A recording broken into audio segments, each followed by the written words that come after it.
Bonjour à tous, bienvenue sur ilovemath.fr. Donc l'objet de cette vidéo est de calculer une dérivée et de montrer qu'elle est sous cette forme, donc sous forme factorisée. Donc on va essayer de dériver f de x définie de la sorte. Donc, alors, on va essayer de regarder cette expression. Donc, 7 moins 0,25x carré, on sait dériver. Plus 2x, on sait dériver. Plus 3 log de x plus 1. Là, il va falloir faire appel à la formule de la dérivée d'une composée de fonction, puisqu'on ne sait pas dériver directement cette fonction. Ensuite, ça c'est une constante, on sait dériver. Donc on va d'abord dériver logarithme népérien de x plus 1.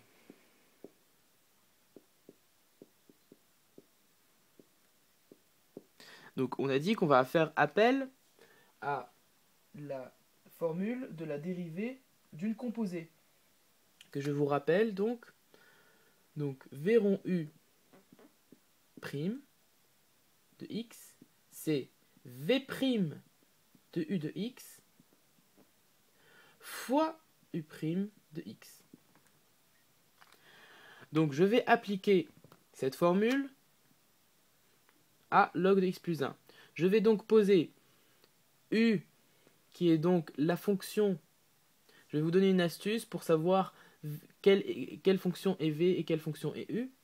Donc, dans cet ordre, v rond u de x, u est la fonction la plus proche de x ici dans l'écriture. Donc c'est la fonction qu'on applique en premier à x. Donc ici c'est x plus 1. Et v, c'est la fonction qui est la plus loin de x. C'est donc la fonction qu'on applique ensuite. Donc v de x égale ici, c'est la fonction qui est à l'extérieur, c'est donc le log népérien, le logarithme népérien. Je vais donc dériver u et v. U prime, la dérivée de x c'est 1, la dérivée de 1 c'est 0, la dérivée de v, la dérivée du logarithme népérien cette fois-ci, on sait dériver, c'est 1 sur x. Et il ne nous reste plus qu'à appliquer cette formule.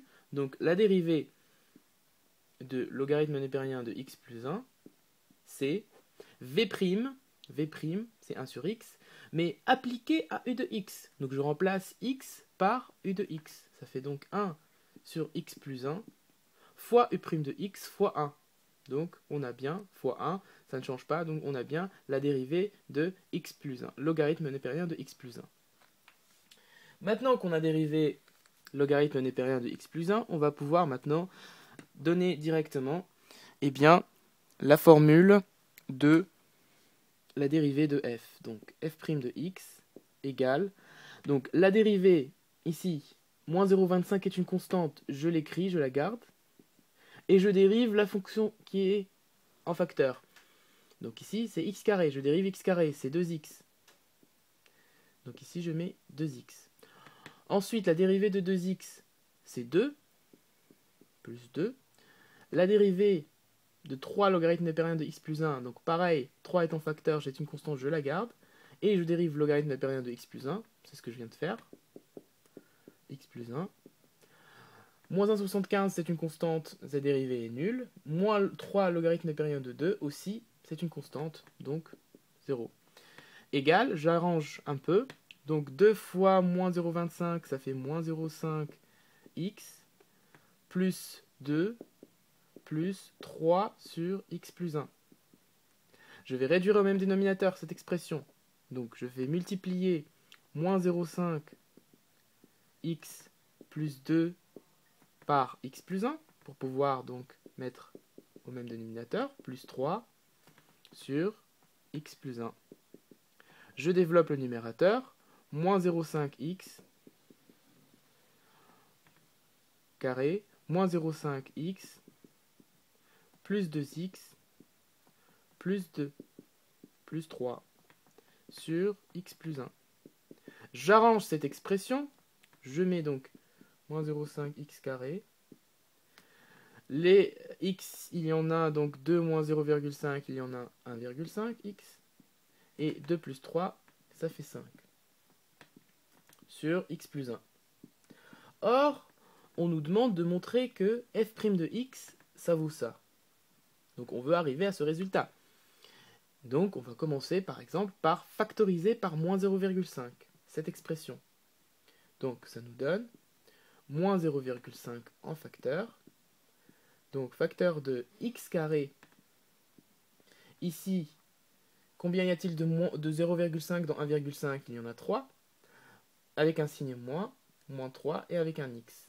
Hein, vous pouvez vérifier, si je multiplie moins 0,5 par moins 3, ça va faire 1,5 et x. Pareil, je vais factoriser donc moins 0,5 x, donc ça va faire moins avec un signe moins, hein, puisque pour développer, il faut que moins et moins ça fasse plus 5. Et qu'est-ce que je dois mettre ici pour que si je le multiplie par moins 0,5, ça fasse 5? Eh bien, ça va être 10. Hein. Donc, moins 0,5 fois moins 10, ça va faire 5. C'est pas encore fini. Je n'ai pas encore cette expression. Donc, il faut maintenant que je factorise soit par x plus 2, soit par x moins 5. Alors, ici, je peux utiliser la méthode des racines d'un polynôme. Donc ici, je vais reporter donc l'expression f' de x, on en est là.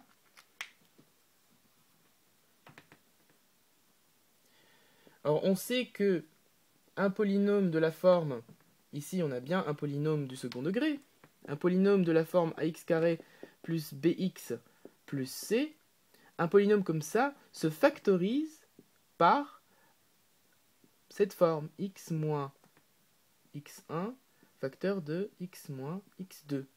Avec x1 et x2, les racines du polynôme, c'est-à-dire les valeurs qui vont annuler. Les valeurs de x qui vont annuler cette expression. Donc on va résoudre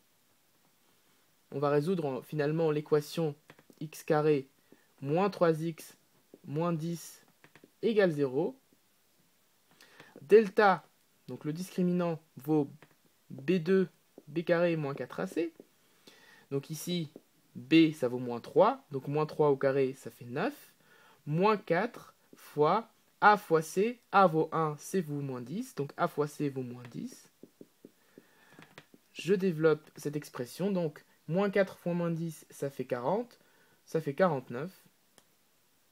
Et ça fait 7 au carré. 49, c'est bien 7 au carré. Donc les racines x1 et x2 de cette expression, de ce polynôme, eh bien c'est moins b, moins 3 plus 3, plus racine de delta, c'est pour ça que j'ai mis 1, 7 au carré, c'est 7, sur 2a, sur 2. Ça nous fait donc 10 sur 2, ça fait 5. Voici la première racine. La deuxième racine, c'est 3, cette fois-ci moins racine de delta, sur 2. 3 moins 7, ça fait moins 4, sur 2, ça fait moins 2. On a bien donc x1 et x2, les deux racines. D'après ce que j'ai dit tout à l'heure, donc on peut factoriser cette expression ainsi. X carré moins 3x moins 10 peut s'écrire donc sous cette forme factorisée. Donc a ici vaut 1, donc je ne mets rien. X moins x1 moins 5, facteur de x moins x2. Moins 2, ça fait x plus 2. Je peux donc écrire cette expression sous cette forme. Et finalement, j'obtiens bien que f' de x vaut cette expression, puisque vous voyez bien, donc je vais l'écrire.